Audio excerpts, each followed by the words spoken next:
1-800-450-7876. Gina M. Paige is on board with us, and I'm pleased that she is. She is president of the African Ancestry Incorporated.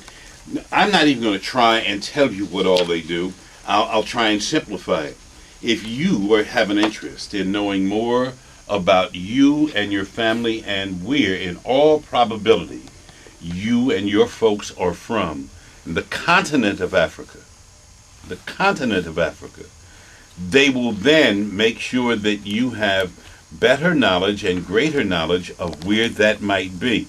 Now, Gina just told us something just a few minutes ago, and that is it is possible for them to tie it down to the tribal grouping, the cultural grouping that you have, your folks have originally come from. Right. So you said that your folks come from Fulani. It is possible to find out whether or not they come from Hausa, or they come from Igbo, or Ifik. You can get to all of that. Mm-hmm. Oh, my goodness. And the reason we can is because Dr. Kittle spent 12 years compiling the world's largest database of indigenous African lineages.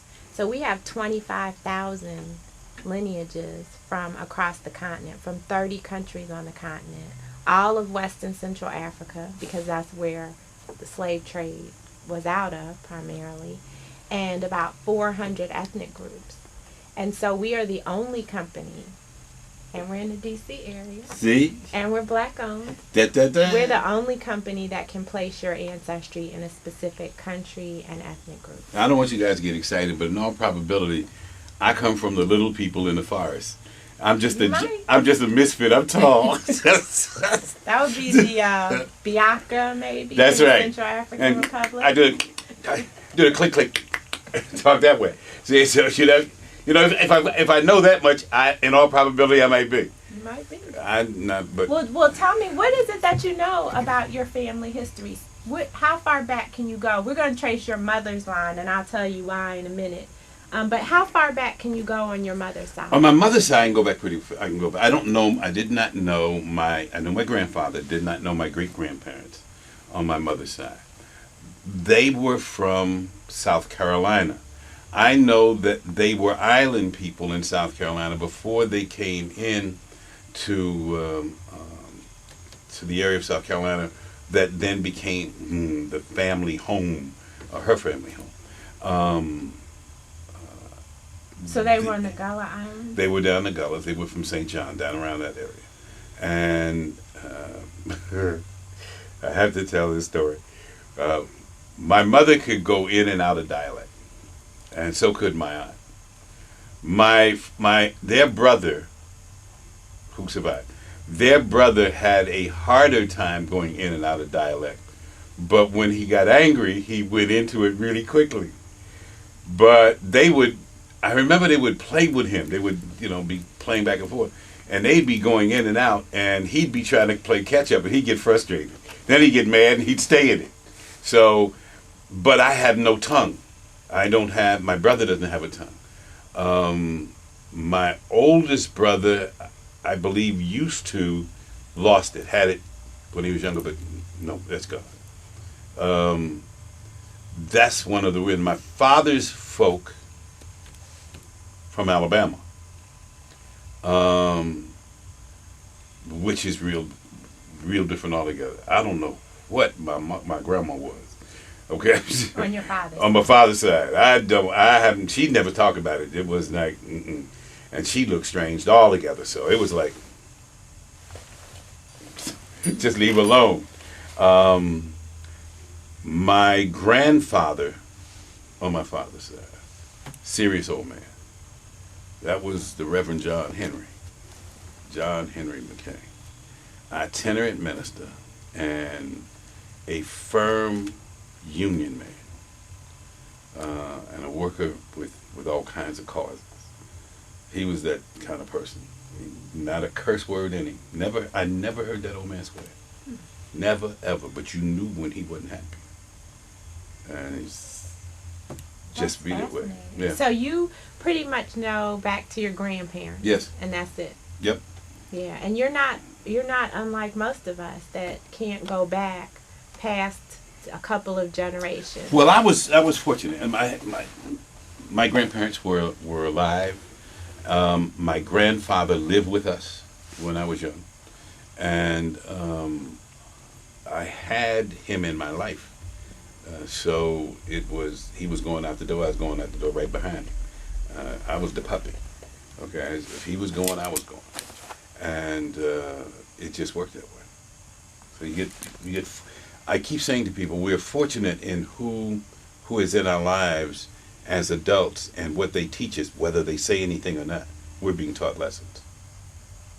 So I believe that I had been taught lessons in my life by older people. Mm-hmm. You just got to pay attention. There are a lot of, you're fortunate to have had that exposure and to get the stories and the lessons, but so many of us, those stories were lost. You know, they weren't passed down, and in difficult times, and maybe the case in your family, in difficult times, elders didn't want to talk about it. They don't want to share the story now. And so when we see roots, mm-hmm. right, and we see that Alex Haley could get back to Guinea or the Gambia, I don't remember. Gambia. The Gambia, we all want to know, well, where were we before the slave trade? And as much as you look in those genealogy records and the archives and census data and all that in the small towns, ultimately most black people are going to hit a brick wall. And so that's why what we're doing, using this technology to break through those brick walls, is so exciting, because now we can tell you where your ancestors were before the slave trade. Oh, I'm looking forward to it. So we're going to look at your yellow dot. Ta-da! I'm thinking, though, based on what you've said about your mother's family being on the Gullah Islands, I'm having a feeling like we might find you West in Sierra Africa. Leone. Yeah. Well, you know, when we go back and we take a look historically, the great bulk of us came from West Africa. Right. It was the shortest shipping route for African slaves coming to this hemisphere. Whether or not we were being dropped off in through the southern portion of the hemisphere, into the Caribbean and Central and South America, it was also this kind of cruising up, coming out of a portion of, people keep talking about Egypt, even coming out of West Africa. You come onto a water route that would take you by way of Brazil. Let me explain that Gina now opened up a packet, and there are 3. Are those scalpels? They're swabs. They're swabs. Like long Q-tips. Yes. So there's not going to be any blood. It's not going to hurt. It's going to be painless and easy. And I made sure you haven't had any caffeine or cigarettes or alcohol or toothpaste in the past 3 hours. No acid products, no apples, no oranges, no juices. Well, you can have that. You can have that. And then you took some water, so you rinsed your mouth out. Yeah. And so what you're going to do is we're going to do a swishy on the air. You're going to take each of these swabs, and you're going to gently rub the inside of your cheek 20 times on the left and 20 times on the right. And what you're going to be doing is collecting the cheek cells. And that is what we're going to, the scientists are going to use to extract your DNA. So, for those of you who aren't here, he's swabbing the inside of his mouth. That's pretty good. One of the interesting, you got to do both sides. With one swab? With one swab. Oh. And it'll be interesting because 92% of the maternal results we find are African. 6% go back to Europe, and 2% are Native American. So, wait. Hopefully we're going to find you in the 92% consistent with those family stories. But you know, so many people think they have Native American ancestry, and we really don't find that. If you come up with Ukrainian, I quit.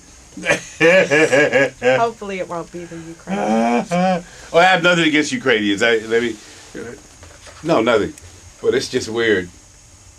How many? What was the other? You gotta do it 20 times on each cheek. I'm still stuck on. I'm still stuck on Indians and Germans. 1-800-450-7876. 1-800-450-7876.